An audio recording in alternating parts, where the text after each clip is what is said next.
السلام عليكم مرحبا بكم في هذه الفيديو هذه اللي غتكون فيها لا دوزيام بارتي من لو ريزومي ديالنا اللي هو لا بواط ا ميرفي. ففي لا ديرنيير فيديو كنا شفنا فيها الشابيتر 1 و 2 و 3 و 4 5 و 6 واليوم غادي نكملوا من 7 حتى ل 12.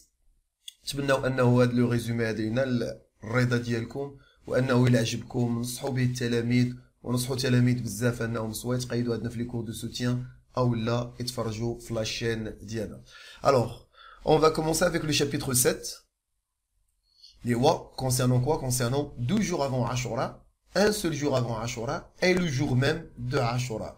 Enfin, 2 jours avant Ashura, le narrateur ركز لنا على un point على la dimension ethnographique. شنو هي la dimension ethnographique؟ اللي هي البعد اللي عنده علاقه باش عنده بالتقاليد، العادات والتقاليد المغربيه. فانهم العيالات تجمعوا على واحد البياع اللي كان عنده ان امبولون، اللي كانت عنده واحد العربه اللي كان كيدور بها وتقداو من عنده الطارج والبنادر. من بعد منا فلو ناراتور قال لنا على انه لو بير ديالو هداه اون ترومبيت، وهاد لا ترومبيت كي لا في ريسوني دون توت لا ميزون اللي هو بقى كيزمر بها تتقب بها الاذان ديال جميع الجيران والجارات لدرجه انهم كانوا كيتوسلوا ليه غير باش ينقص من الصداع. مي شكون هو اللي غيعتقهم عزوز براده؟ شكون هو عزوز براده؟ لو كونديسيبل ديال لو ناراتور. فهو صيفطو شكون؟ صيفطو لو فقيه باش يجي يعاون لي زامي ديالو باش يقطع هذوك لي ميش الخصولات بور لي لوستر.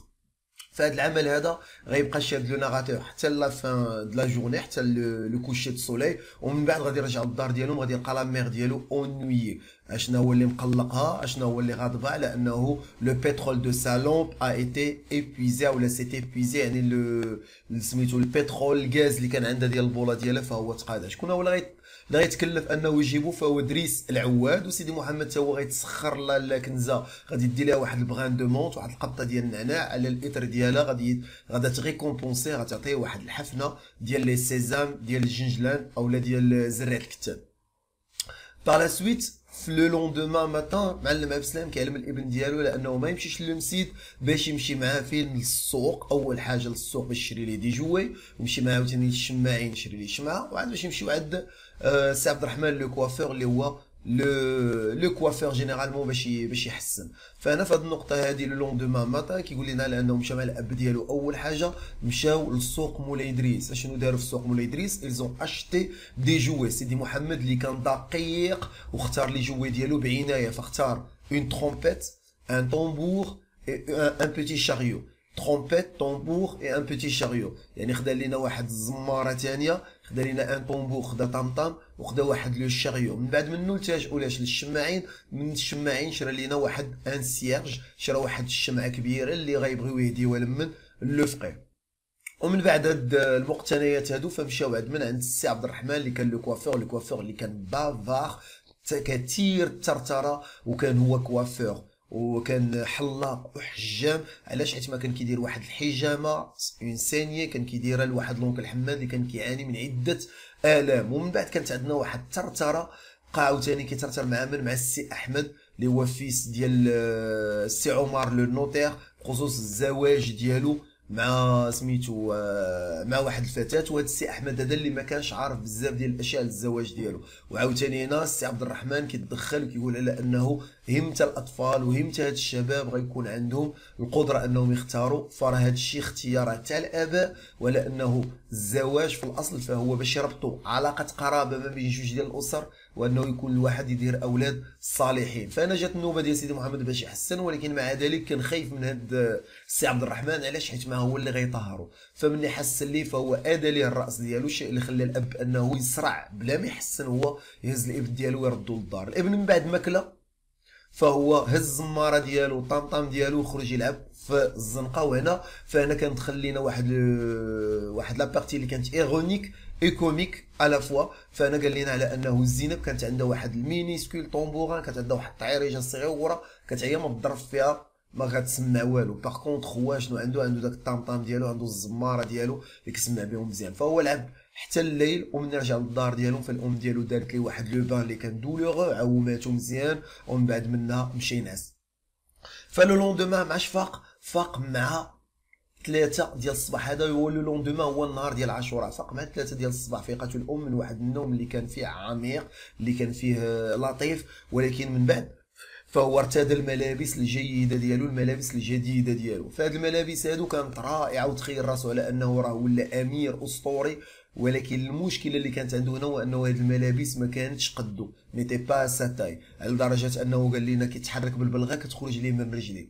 فخرج مع الاب ديالو باش يوصلوا للمسيد، عطاه 5 فرونك اي ان سيرج باش يعطيهم للمسيد. ان فوصل هو يظن على انه غيدوز واحد العيد، واحد الامسيه اللي هي رائعه، ولا انه غيكون الامير الاوحد. ولكن هو ان فوا دخل ما لقى راسو غير ان مونبر دون كونغريغاسيون، ما لقى راسو غير عضو في واحد الفرقه موسيقيه اللي كيترأسها واحد ان سينيور دو ليجوند، كيترأسها واحد الامير، واحد الملك، واحد الاله اللي هو اسطوري. شكون هو؟ اللي هو لو فقيه. من بعد ما قراو القران، فالفقيه عطاهم 3 جور دو فاكونس، 3 ايام ديال لي فاكونس. فمن بعد ما رجع سيدي محمد للدار ديالو، من بعد ما فطروا وكل الحلويات وكل الاشياء والوجبات الرائعه اللي كتكون في هذه المناسبه هذه، فمشى مع الاب ديالو باش يكملوا الصلاه.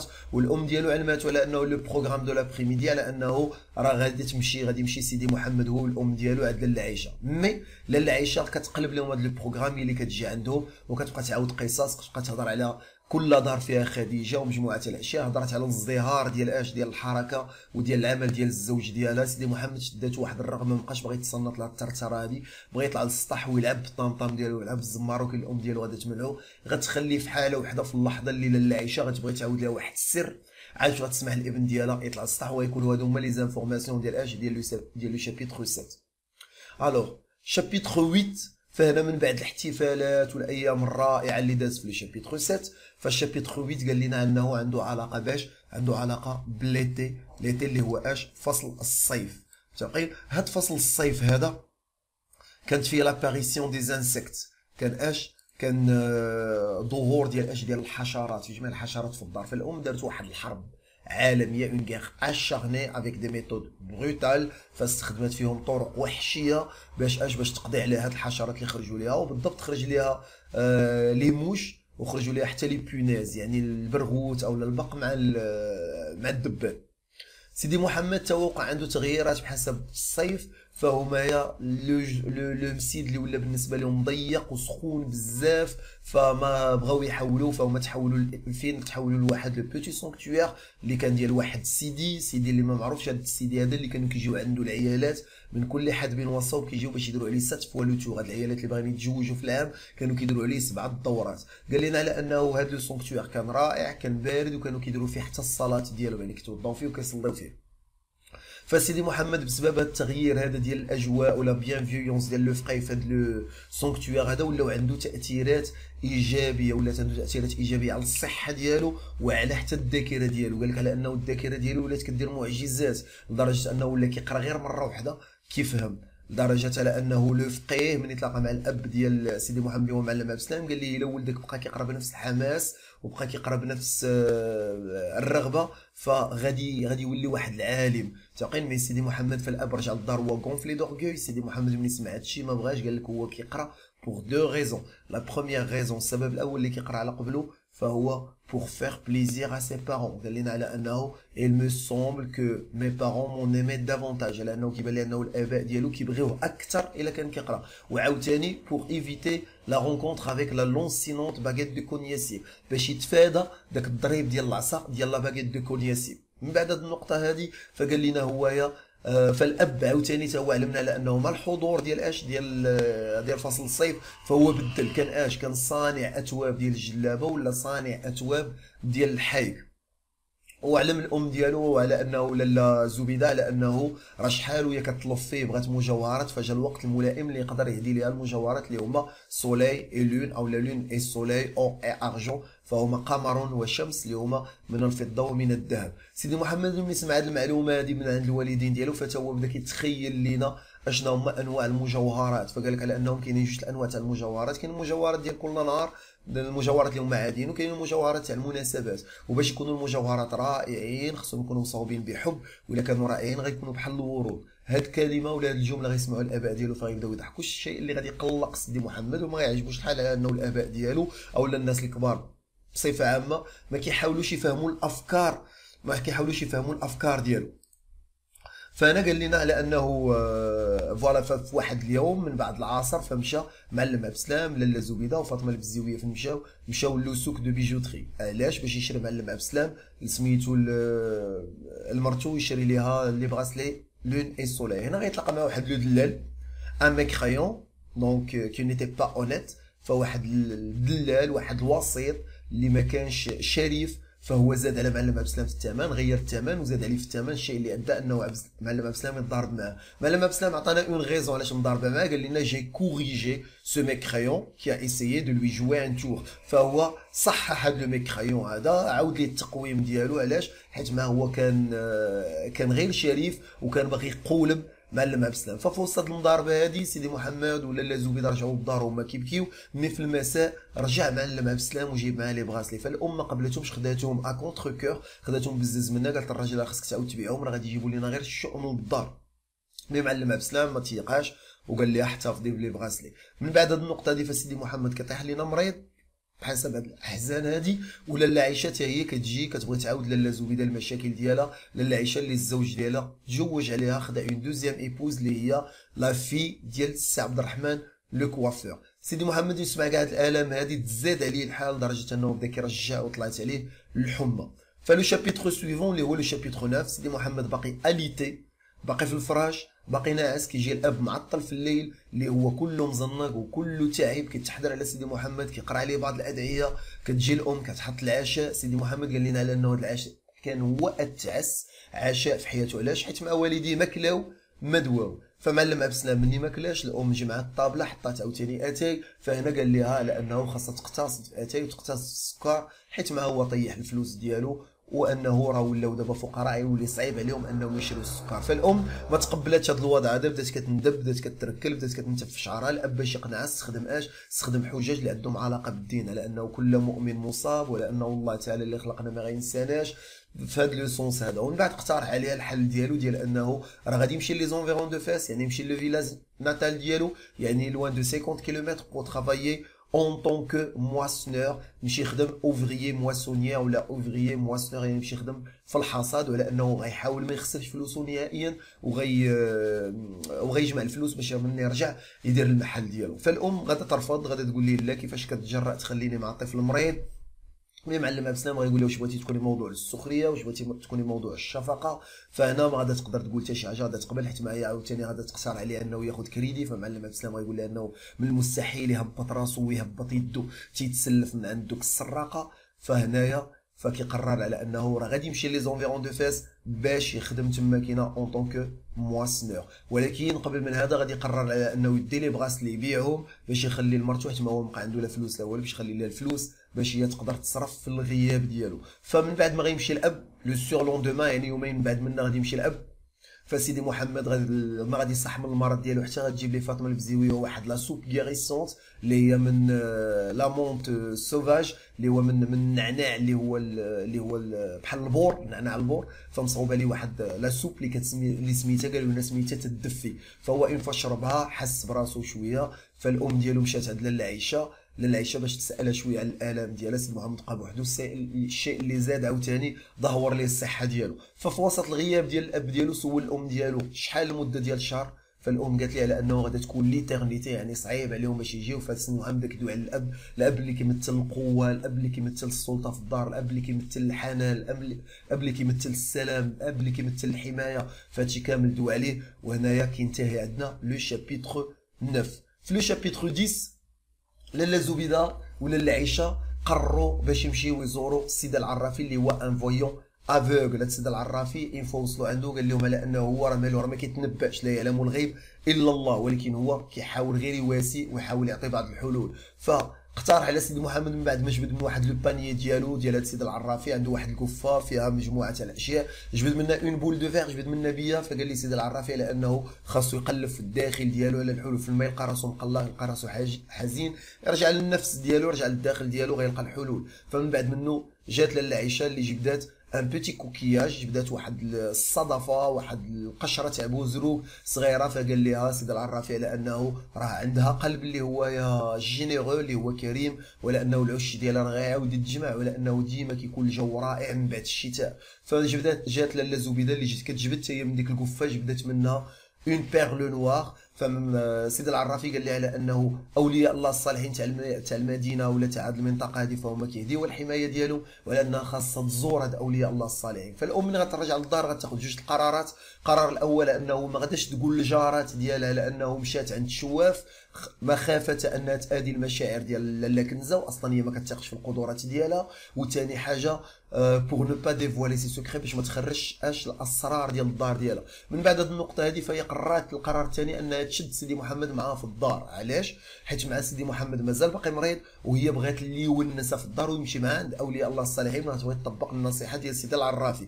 بعد هذه النقطه هذه فكيجي عندنا لو ميساجي. لو ميساجي فاين فوا كيدق في الدار، فالام تخلعات وشدها الرعب، وظنات على انه ان كريونسي، ظنات على انه واحد اللي هو مسلف ومفلوس، حيت ما معلمها مسلم خسر كاع فلوسه ممكن في الطريق، فهو سلف شي واحد ولا شي واحد مسلفو شي واحد، فهو جاي ياخذ فلوسه، وهي كاع الفلوس اللي عندها ما بقاوش، بقى عندها شي حاجه قليله غتشري بهم الشربون، غتشري بهم الفاخر. فقالت شدها الخوف، تملك الخوف، وقالت لا طونتي كنزه انها تقول لي راه ما كاينش معلم عبد السلام. فكيعلم على انه هو راه جاي من طرف معلم عبد السلام، وجايب لها بعض الاشياء ليها. واشنو كنجيب لها؟ كنجيب لها 4 ديال الاشياء، جيب لها دي زو، جيب لها البيض، وجيب لها الزبده، وجيب لها الزيت، وجيب لها الفلوس. ساقين. فهو من عطاها هادشي سيدي محمد قال لنا انهم الكنوز والثروات. الام كانت في قمه السعاده حيت مع الاب ما نساهمش، وسيدي محمد حتى هو كان في قمه الفرح لدرجه انه بدا كيغني. فمن بعد هذه كتكون عندنا الزياره ديال من؟ ديال لاله عايشه اللي كتجي عندهم كتقاسم معاهم البيض. فلاله زبيده كتقاسم البيض مع جميع الجارات، كتقاسم حتى مع لاله عايشه اللي كتقول لها راه عندي لك واحد السر، واحد الخبر رائع على انه اوبليغاتوارمون خصها تزورها في اليوم الموالي. هنا كيسالي عندنا لو شابيتر 10.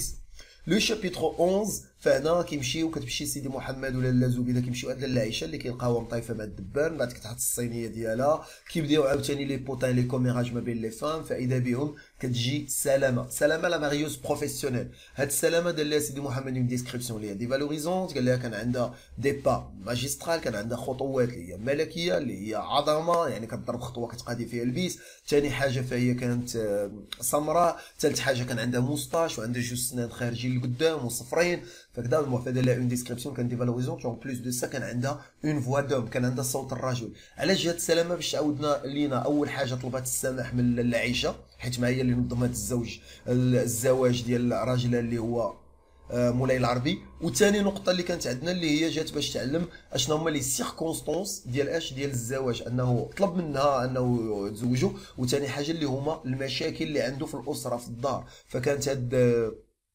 الزوجه الجديده اللي هي ديال مولاي العربي فكانت مسطيه شويه وكتبع النصائح السيئه ديال الام ديالها، ولا انها كانت كتقول عليه انه بافار، سي با بافار افار، انه كان بخيل، ولا انه كان كيضربها، وكان عنده علاقات مع فتيات، علاقات غير شرعيه مع فتيات في احياء بعيده. فمن بعد هذه النقطة هذه، وعلى أنه قالت لها راه فوالا راه الطلاق ما هو إلا مسألة وقت. من بعد هذه النقطة هذه كتجي زهور واحد الشابة اللي هي فاتنة رائعة الجمال، جات غير باش تاخذ واحد القبضة تاع النعناع. اون فوا دخلت فسيدي محمد كيتوسل لله تعالى وكيطلب على أنه هاد الزهور تجي تبرك حداه. فهاد الزهور هادي جات هي كونفيرمات على أنه هاد خديجه اللي هي لا في دي كوافور اللي هي المراه الجديده ديال مولاي العربي، فهي كوليريك اي سويسيدير، على انه في واحد النهار راجلها جاب لها واحد الفولاغ اللي قالت عليه فيه كولور فولغير، وانه حاولت تنتحر، ولا انه بسبب هاد المشاكل هادو راه مولاي العربي ولا كيسكن في لاتوليي ديالو. فهنا ولاو مشاكل حتى هي قالت لهم راه الطلاق ما هو الا مساله وقت. هنا انطلقوا العيالات كاملين في السب والشتم، في مهاجمه ديال لو كوافور والزوجه ديالو والابنه ديالو اللي هي مرت دابا مولاي العربي. سيدي محمد باش ينهي هذا الكلام كامل والضجيج كامل، فهو خوا على راسو كاس ديال الشيء اللي انهى هذا الكلام وانهى هذا لاسين. فالام رجعت للدار ديالها باش تبدل الحوايج ديال ولدها. وكان هذا هو لو شابيتر 11. لو شابيتر 12 لو شابيتر 12 اول ما بدا عندنا سيدي محمد قال لنا على انه كان واحد الجو كيطفو في الدار اللي هو جو رائع جدا، وكاع العيالات كانوا كيغنيو، حتى هو ولا كيفكر انه يدير اغنيه، وشكون هو اللي غيدير كبطله ليها. فاش السيده اللي ولا كيبغيها اللي سكنات الافكار ديالو اللي كانت ديك الزهور اللي شافوها عند لاله عائشه. ففي وسط هذا الفرح ديالو كيجي واحد ان كونديسيبل اللي هو الصديق ديال سيدي محمد او زميل ديالو في لاكلاس ديالو اللي هو علال اليعقوبي صيفطو لو فقي على صيفطو بور دوموندي او لا بور سونكيغير دو ليتا دو سونتي دو سيدي محمد، باش يسال على الصحه ديال سيدي محمد. فهو تعطل تقريبا شهر ما جاش لمسيد. فالام قالت لي سيدي محمد حس بالخوف تخبى، والام قالت لهذا علال اليعقوبي لانه سيدي محمد ما يمكنش يمشي دابا للمدرسه حيت مازال ما صحش 100%. الوغ لو بوين سويفون هي انه فاذا بها الزينب كتجي سخفانه كتغوت لاله زبيده لاله زبيده، كيبداو يسولوا العيالات اشنو كاين اشنو واقع، كتقول لهم على انه شافت معلم عبد السلام اكوتي دو لا موسكي دو بيغا غادي حتى واحد المسجد حدا واحد المسجد. فهنايا فكاع العيالات بداو كيسبوا فيها على الكذب ديالها على البهتان ديالها، ولكن ما هي الا دقائق وكيجي معلم عبد السلام كيدخل للدار. فسيدي محمد كيشوف على انه الاب ديالو جاي مبدل، هز معاه جوج دجاجات، هز معاه البيض، هز معاه بزاف ديال الاشياء. الكولور ديال الوجه ديالو ولا اسمر بزاف، يعني تبرونزا بزاف، والملابس كانت فيها رائحه العرق ورائحه التراب ورائحه ثروه الحيوانات. سيدي محمد من قمه الفرح ديالو برك عند الاب ديالو كيعاود ليه جميع الاسرار اللي وقعات وجميع الاحداث اللي وقعت بدون ترتيب في الغياب ديالو. لاله زويده شدتها واحد حمى الحركه بقات عارفه راسها شنو دير. فمن بعد هذه النقطه هذه كيجي عندنا دريس العواد اللي كيعلم الاب على انه راه تم في الليله السابقه الطلاق ما بين مولاي العربي وبين الزوجه الجديده ديالو، على انه راه رجع للمنزل ديالو عند لاله عائشه. فمعلم ابسام كيقول لنا انه الشخص باش يتزوج بجوج عيالات فخاصو يكون احمق. سيدي محمد كيحس براسو واحد الطفل اللي هو نيجليجي، الام ديالو مشغوله في الطياب مشغوله في لاكويزين، الاب ديالو مشغول مع معلم، الاب ديالو مشغول مع دريس العواد. فهو رجع حل لابواط ميرفي ديالو برك كيلعب فيها ونعس. فهنا كنبوكليو. فالليطه اللي بدينا بها هي ليطه اللي ساليني بها عام كامل، وسيدي محمد حتى شي حاجه ما تغيرات في الحياه ديالو. بدا بلا سوليتود ديالو وانتهى بلا سوليتود ديالو. الا فهمتوا هذا الشيء مزيان بارطاجيو مع لي زامي ديالكم، وكيف ما قلت لكم نصحوا الناس يجيو عندنا لي كور دو سوتيان غادي يفهموا اكثر بالنسبه لاني سكولير بروشين. ونعطيكم رونديفو في نوتر فيديو اي او ريفوار. مع البروف صماد اللغة الفرنسية أسهل. للاستفسار يرجى التواصل معنا عبر المعلومات التالية.